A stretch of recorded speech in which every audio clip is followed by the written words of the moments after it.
Биздин шаарыбыздагы 18+ магазиндер көп. Ичине кирсеңиз, Кудай сактасын, жүрөкчө турган нерселер бар.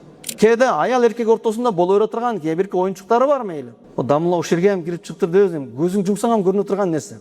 Бирок аны кимдер алат анычы? Япониядан келип алып кетеби же Кытайга алып кетеби? Мына сиздин кызыңыз, балаңыз иштете турган нерсе. Ошон үчүн биздин бойдокторубуз үйлөнбөй чыгып кете берет. Күйөөнүн кереги бар эле оюнчуктар менен жашайм деген шекеден бар. Эркек эркекке кызыккандар толтура 18.000 гей катталган биздечи. Официалдуу түрдөчү. Биринчи кезекте насвай чеккен. Не биз харам жеп атабыз го. Анан ал колун көтөрүп деп Аллахка кайрылып атат. Анын дуасын кантип кабыл кылсын? Кабыл болбойт, деди пайгамбарыбыз. Мошенник болгондо насияга палач берген экен. Ол пулун бербей койгон. Биздин шаарыбыздагы 18+ магазиндер көп. Ичине кирсеңиз, Кудай сактасын, жүрөкчө турган нерселер бар. О дамла ушергем кирип чыктыр дебесем, көзүң жумсаң көрүнө турган нерсе. Анын ичинде не шариатский нерселер толтура. Кээде аял эркек ортосунда боло бере турган кээ бирки оюнчуктары бар мейли. Бирок болбой турган мынандай нерселер бар. Бирок аны кимдер алат анычы? Япониядан келип алып кетеби же Кытайга алып кетеби? Мына сиздин кызыңыз, эжеңиз, балаңыз иштете турган нерсе. Ошон үчүн биздин бойдокторубуз үйлөнбөй чыгып кете берет, өзүнчө тоок көрүнүпчү. Же оруза кармаган азыркы учурда токчулук маалда жегенде жалаң, биз кафелерге барып менин ашсак жалаң көчтү тамактар да. Стейктен баштап, ачуу эт, самса, шашлык, ошондой энергичный күн ысыкта жөн жүрөт дейсиң. Ошон оюнчуктар менен өзүн лесбиянство кылып аткан аялдар толтура. Оюнчук менен күйөөнүн кереги бар эле оюнчуктар менен жашайм деген шекеден бар. Эркек эркекке кызыккандар толтура 18.000 гей катталган биздечи. Официалдуу түрдөчү. Шариатка каршы келген Лут коомундагыдай эркек эркектин ашып коюп аткан нерсе 18.000ден ашып кетти. Бул катталган. Балким андан көптүр. Лесбиянство, аялдар менен зынагандар да атышып, оюнчуктар менен да. Буну эми биз ушул жерде айтпаган болмосок, эртең биздин үй-бүлөбүзгө келет. Карашыбыз керек. Россияга жөнөтүп берем, бул күйөөсүн ажырашып кеттилер, Россияда иштеп келсин. Балам, токто сен машина алып ал, үй сал, анан үйлөнөсүн дебестен, ачуу акыйкат, бул арам нерсени биз бүгүндөн баштап жаныбыздагылардан кошуп тыйбасак, тозокой алып кете турган адамдар биздин үйүбүздөн келип чыга турган нерсе. Ким арам ишти кылган болсо, Аллах Таала ошондой таштап койот аныкычы. Бул өткөнкү эле түгөнгөн ишин жасап атат. Бирок бул кылып аткан иши өтө жогору деңгээлде болсо дагы мурдагы катасынын себебинен дуалар кабыл болбойт. Ошого убара болбой эле кое бериш керек. Мен дуам кабыл болбой атат, мен неге зулум кыйналып кеттим дебей эле коюш керек. Адам өзүнөн айып издей бериш керек. Буга далил, албетте биз сүйлөгөндө сөз түрдө бизге билдирилген аяттан же хадистин үстүндө сүйлөйт. Көбүнчө динди жаман көргөн адам, атеисттер айтат го, булар уверен сүйлөйт, көрүп келгендей сүйлөйт депчи. Аллах дуан кабыл болгонун каяктан билесиңер? Мен арам иш кылса кабыл болбой коюшуна каяктан далил деген суроого пайгамбарыбыз бир адамды айтат. Ютилус сафар. Пландагыдан сапары көбөйүп кеткен. Мисалы, бир жерге сапарга бардыңыз, 2 күндө бүтүрүп келем деген ишиңиз 1 айга чозулду. Сиз кандай болдуңуз? Сиз сапарда жүрөсүз, анан пландан сырткары болгондуктан сиз кыйналып жүрөсүз. Ошондой адамды айтат. Аш аса ва агбар. Ал ошончолук жүдөгөндүктөн сапарда жүрүп, чачтары тозуган, жана кирлеген абалда кыйналып турат. Анан ал колун көтөрүп, "Я Роб" деп Аллахка кайрылып атат. Аллахым, мына ишимди бүтүрүп бер" деп дуа кылат. Анна юстажабула. Анын дуасын кантип кабыл кылсын? Кабыл болбойт, деди пайгамбарыбыз. Өзү негизи карасаңыздар, дуа кабыл болуш үчүн себептер бар, билесиздерби? Сапарда болуш керек. Сапарда болгон болсо жакшыраак кабыл болот. Мазлум болуш керек. Бул адам мазлум. Анан колун көтөрүп дуа кылган болсо дагы хадис бар өзүң. Аллах Таала бербей коюштан уялат. Бирок ушундай кылган адамды пайгамбарыбыз дуасы кабыл болбойт. Кантип дуасын кабыл кылсын? Кабыл болбойт деди. Анткени матамуху харам, жегени арам. Машрабуху харам, ичкен арам. Ва гузия бил харам, жана арам менен азыктанат. Ошол себептүү дуалар кабыл. Неге кабыл болбойт дегенде, Аллах менен мамилени үздү да. Алла Таала мына ишти кылба, бул арам нерсе деп айтса, ал ошону кылды. Аллах Таала бул адамды мамиленен үздүртүп коет наракачы. Чорный списокко киргизип коет. Эми бул адам мечитте түркүк болуп калса дагы, тынбай ибадат кылып, сажда кыла берип, пешенеси жарат болуп, килемди жыртып берсе дагы, кайрымдуулукту кылып, Кыргызстан боюнча бардык жерге мечиттерди куруп, жолдорду баарын асфальт кылып койсо дагы, бул арам жегендиги себептүү, бул Аллах менен болгон мамилеси үзүлүп турат. Баштапкы учурда халал жеш, халал иштеш, Андан кийин кетет. Сиз деле мисалы бирөө менен мамиле кыласыз. Мамилени ушундай катырат. Жылуу сүйлөйдү. Колуңузда иштеген бирөө же шеригиңиз, же балаңыз кимдир. Ушундай ишти катырат. Бардык иште сөз жок. Айтканда кылып берет. Колуңузда иштеп пайдаларды ham алып келиши мүмкүн. Бирок мошенник. Алдамчы. Сиз көзүңүздү кичине жумсаңыз эле акчаңыз уруп кетет. Бул адам жакшы көрөсүз. Урдагандан караганда сизге алып келген пайдасы көп, бирок муну жаман көрөсүз. Бул чоңураак бир ишти сураса сиз бербейсиз. Ушул сыңарындай эле нерсе да. Алла Тааланын тыюу салган арам ишти аткарган адам канчалык ибадатын көп кылса дагы, ал ибадатын Аллах Таала эсептейт өзүнчө. Бирок мунул катасы себептүү Аллах Таала мунун мамилесин үзүп турат. Арам, халал дегенде не темада айтылып атат? Биз билебиз го дегенде билинет туга. Пайгамбар айткан ал-халалу байинун. Адал нерселер ачык айкын, баарына белгилүү. Ал-харам байинун. Арам нерселер дагы ачык айкын. Кайсы нерсеге тийишпеш керек? Пайгамбар айткан: "Ва байинахума умур муштабихат." Арам менен халалдын ортосунда шектүү нерселер бар. Ла я'ламухунна кафирун минан нас. Адамдардын көпчүлүгү ушуну билбейт. Мун билиш үчүн сөзсүз түрдө сураш керек, үйрөнүш керек, окуш керек. Ла я'ламухунна кафирун минан нас. Көп нерсени билбейт. Ва ман вака'a шубхат. Ким ошо ортосундагы шектүү нерсени кылган болсо, вака'a фил харам, бул арам нерсени кылды деп айтат. Карраи, түшүнүктүү болуш үчүн айтат. Куду, кой кайтарган адам, бир адамдын жеринин чекесиндечи, анын будайына же жүгөрүсүнө түшпөй атат. Бирок жакын оттогондугу себептүү арамга түшүп калыш коркунуч сыяктуу шектүү нерсени кылган адам, демек арам нерсени кылды. Акча көбөйгөн мал, көпчүлүк адам ток болуп бирөөгө муктаж болбогон убакта, молдолор дагы көз келбей, бул короче мен билем деп бир 5-6 жыл окуган адамдын изилдөөсүн мыяка шупуруп салып эле халалга айлантырып кетти. Эң көйгөйдүн баары ушул жерде. Мисалы, аракты ичкен адам не болот, билесиздерби? Күнөөкөр болот. Арам ишти аткарды, чоң күнөөкөр болот. Бирок аракты халал деген адам не болот? Бул адам кафир болот болчу. Ыймансыз болот да. Неге кафир болот? Ичкен ол дүп болуп, мас болуп, бирөөнү уруп коюшу мүмкүн, сөгүп коюшу мүмкүн. Халал деп койгондуку жеңил го да жок. Халал дегеники оорураак, ыймандан жагат. Не дегенде ичкен адам күнөөкөр болот. А бирок аны халал деген адам Аллах Тааладан акылдуу болуп сүйлөгөн болот үстүнчө. Жок, халал эмес. Пайгамбарга ээрчиген мураскалар мунун харам экендигин китептин негизинде айтып атса, адан өтүп бул халал десен, не болот? Бул динден чыгат.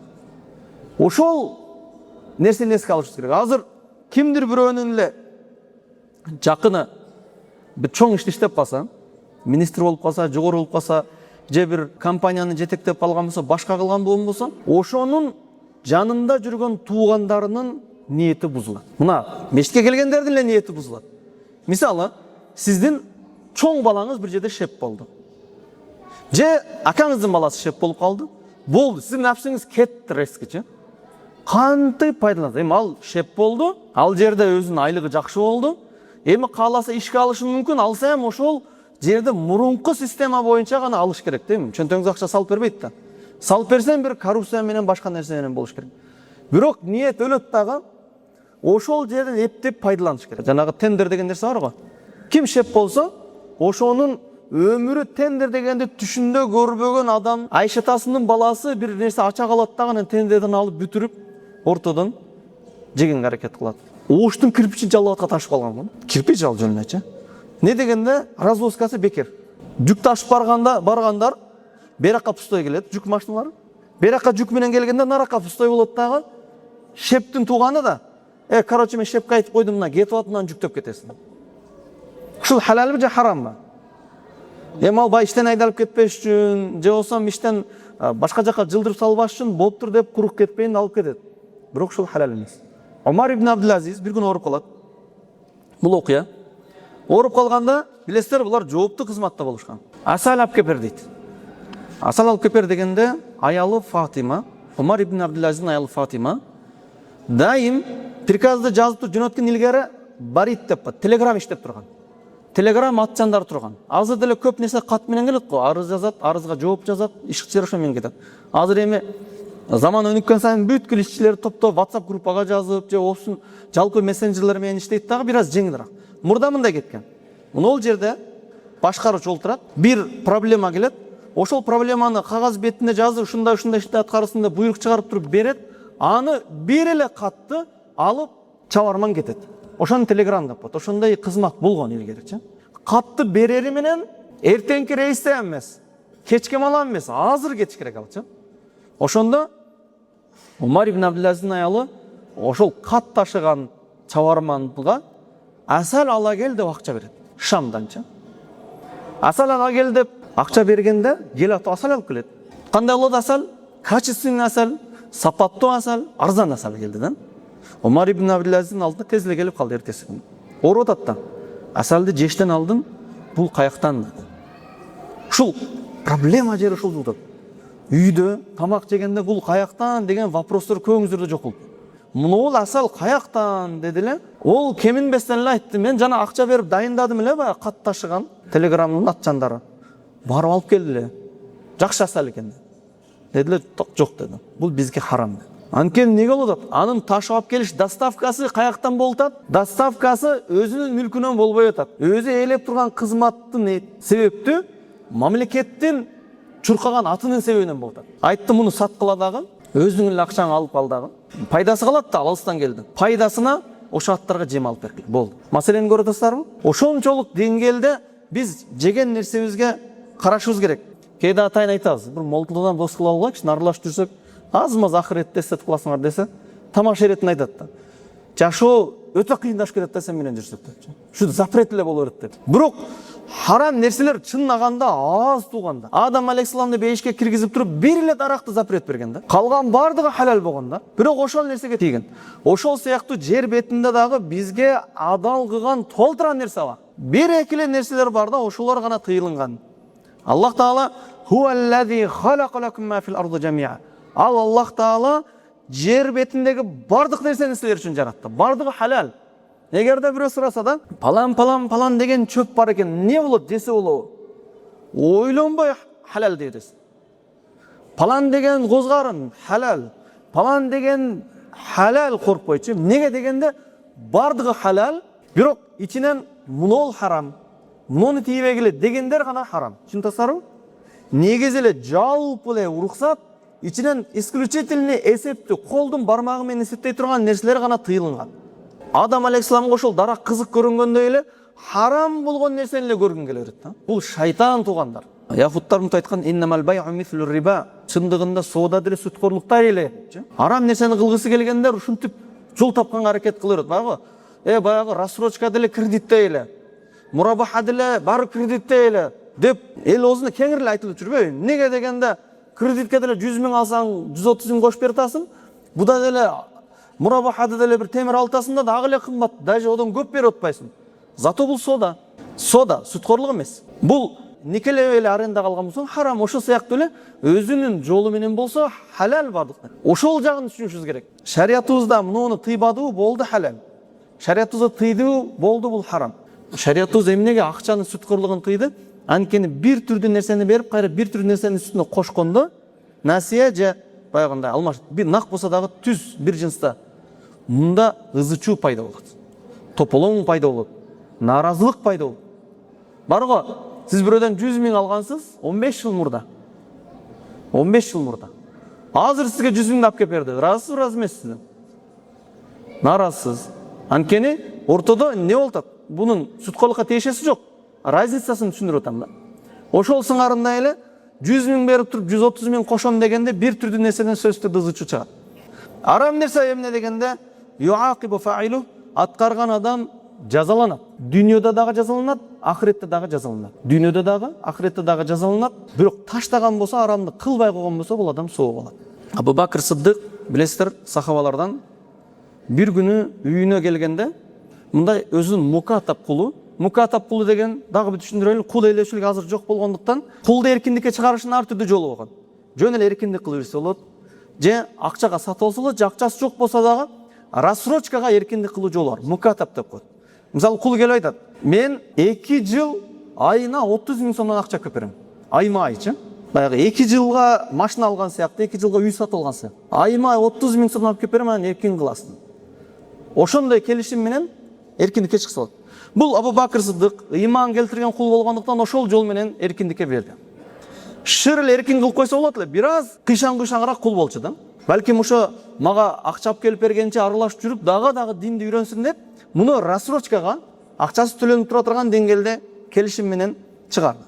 Бул кул мурун кафир кезинде бул төлгөөчү болгон, мошенник болгон да, адамдардын бактысын ачып берем, келечегин көрүп берем деген адам болгон да. Кийин момун болду, жөн эле кол менен иштеп, рассрочкасын төлөп атат, эркин болуш үчүн бир күнү курма алып келип берди. Бөлгөн ошо рассрочканын төлөмүнө курма. Абу Бакр Сыддык курсак ачып кетти, дагы бир канча ай өткөндөн да, бул эми таза эле алалап келтет деп туруп, алыбызына жей берет. Жегенде Абу Бакр дайым сурайт элем. Бүгүнкүсүн сурабадым. Анткени мен бүгүн бир аз шектүүрөөк кылып алып келдим эле. Дегенде Абу Бакр шыр токтой калып, "Не кылдың эле?" дегенде, "Мен мурда төлгөөчүлүк кылат элем. Ошо малда ham насия болгон да, насияга палач берген экен. Ол пулун бербей койгон. Бүгүн жумуш жок келаттым, алдыма чыгып калды. Бербейсиңби ошо акчаңды десем, бере койду эле ошого. Ошол акчанын ордуна ушул курма берип алып келип бере калдым" дегенде, Абу Бакр Сыддык колун салып, катуу кусуп, жүздөрү кызарып, өзүнүн кеткенге чейин кыйналып, колун тамагына чейин салып, кусуп чыгарып. Анан айтты, "Канчалык жанды кыйнабаса болот эле го, анткени алар шарият өкүм билет эле да." Жок, эгер жаным менен кошо чыкса да чыгарат. Өзү негизи билбей, шектүү нерсени жей берген болсоң, Аллахтын алдында күнәкар болбойсуң. Алдап кой да, мисалы азыр ашканалар бар, бизде халал деп жедирип кой.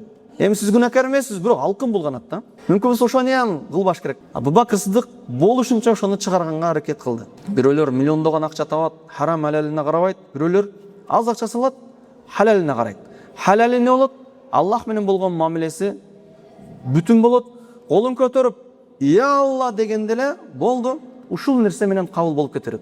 Экөөнүн ортосунда айырмасы барбы? Айырмасы бар. Аллах менен мамилеси дайым болгон, Алла дегенде кабыл боло берген адамдыкы жупуну болсо дагы мунун даражасы башка. Ал эми жал барып, ыйлап, түнү менен тахажжуд окуп чыкса дагы кабыл болбогондор, булар Аллахтын буйругун аткарбагандар. Аллах Таала юхилу лакум таййибат ва юхарриму алейкум хабаис. Аллах Таала силерге таза нерсени адал кылды, ыплас нерселерди арам кылды. Ыплас нерселерден кандай дегенде, ошол харам нерселердин бардыгы ыплас. Анан ошол эле маалда биринчи кезекте насвай чеккен. Ушуну биз моюнга алышыбыз керек. Дара сындырабы, сындырбайбы башка маселе болчу. Бирок анын өкүмү харам. Неге дегенде Аллах Таала таза нерсени адал кылды, ыплас нерсени арам кылды. Таза нерсе эч ким таза деп айтпайт аны. Туурабы? Эгер таза болгон болбосо, чегип отуруп, "На балам, сен ham чегип аласың" сәл нервтенип атасың дебейсиз. Анткени өзүңүз жиркенип атасыз, бирок таштай албаган нерсени. Же балага оозандырылат го. Жаңы төрөлүп келген баланы курман оозандырат. Насвай менен эч ким оозандырбайт. Аны ыплас дейт анычы. Далил болуп турат, ыплас нерсе. Ден соолукка зыян нерсе, анан дагы бир нерселер бар, эми такталган, такталбаган ыплас нерселер дагы кошулуп калат. Тооктун көңү ол алдындагы билесиздер. Ошондуктан бул ачуу болсо дагы айтылынат. Экинчиси, Аллах Таала мен залама шибран минал ард. Ким бир карыч зулумдан бирөөнүн жерин ээлеп алган болсо, же элдин жерин ээлеген болсо, эмне болот? Хасафаллаху яумал кияма асабал аради. Аллах Таала 7 кабат жерге ороп азаптайт. Снос маселеси. Биз моюнга алышыбыз керек. Аллахтан караганда пендеден көбүрөөк коркот экенбиз. Мына жакында эле снос деп тополон кылса корккондо мынтип жерлерди бошотту. Ана ошо снос деген киши кетип калгандан кийин кайрамтып эле болду. Ахирет не болду эмчи? Ошондо оноо кишиден коркуп эле бошотуп туруп, Алла Тааланы эсепке албай кайра чыгып алганда эмне болот ошондочу? 7 кабат жерге оролуп туруп, токтоосуз азапталышты эске алыш. Госрегистрден белгилеп берген жериңиз бар. Дуал тосконуз, үйдү такап жолгочу. Анан жарымына кичине гүл эгип туруп дагы чабырагыңыз. Ошо сизге харам. Гүл арам. Мында экпесем машина коюп алат экен, койсун. Анткени сиздин жериңиз эмес да. Дарак эгип туруп, дарагын дебелеп кетпесин деп тоскон болмосо, кыяматта 7 кабат жерге оролуп туруп азапталынат. Арамдардын эң чоң арамы туугандар жетимдин акысын жеген. Ушунда бир эсте алып коесуздар.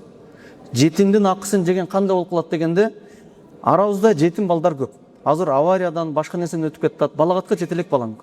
Ошондо тизме бер дегенде биз Союздан дагы деле эмеле чыккандыктан фонддор бар, карапайым элдин жардамы бар, мечиттин жардамы бар, мамлекеттин жардамы бар, бардыгы бар. Ошо малда бир бечаранын баласы калып кетип туруп, көз көрүнгөн же шустриники же сиз тааныган адамдарды алып келип жазылган дагы ошол жетимдин акысына кол салып. Авариядан өтүп кетти, мен теңдүү бала өтүп кетти да. жаш балдары бар, балагатка жете элек. Ошонун үйүнөн баары 3-тік, 40-тік жегениңиздер ошонун мал мүлкүн жеп атасыздар. Анткени үчү туризм акчасын жеп коесуздар.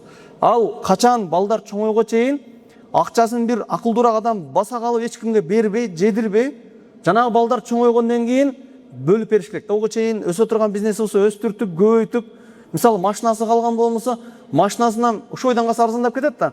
Өзүнүн баасына саттырып өсө турган бизнеси кылып болсо ham балдары чоңойгондон кийин анан бөлүп бериш керек. 40-тыкка барган болсоңуздар, жылдык барсаңыздар, машинаны саттырып 3-түгүн өткөрөт, жерп берет, эме наличка акчаларын, койлорун, малдарын саттырып 40 жылдыгын өткөрүп атып, ошол жетимдин акысын жеген болуп эсептелинет. Аялдардын аркасынан акча тапкандар. 18 жаштан 30 жашка чейинки кыздарды ишке алабыз, сулуураак кыздарды деп жарнамалар толтурат. Ушу сиздердин бизнесиңиздер. Эмнеге дегенде, ресепшнге, кабылдамага олтурганга, катчы болгонго, продавец кылганга, кийим сатканга, ушундай кылып туруп ишке аласыздар да, аялдын аркасынан мейли сиздин карындашыңыз эмес, бирок мусулман да. Мен маркетингде болду окут. Алла Таала зуйюланин-насу хуббу шахвати минан ниса деген, адамдарга сулуу көрүндү, аялдардан сулуулугу, шахваты депчи. Сиз ошондо бир кыздын мындай түсүн, сулуулугун чөнтөгүңүзгө акча түш үчүн продавец кылып коюп атасыз. Алла Таала анын шахвасын күйөөсү менен жакшы жашаш үчүн кылып берген эле, тетрисинче официант кылып иштетип, кассага коюп, бул ушул акчаны тапкан убакта шектин эң арамга жакын болгон жери.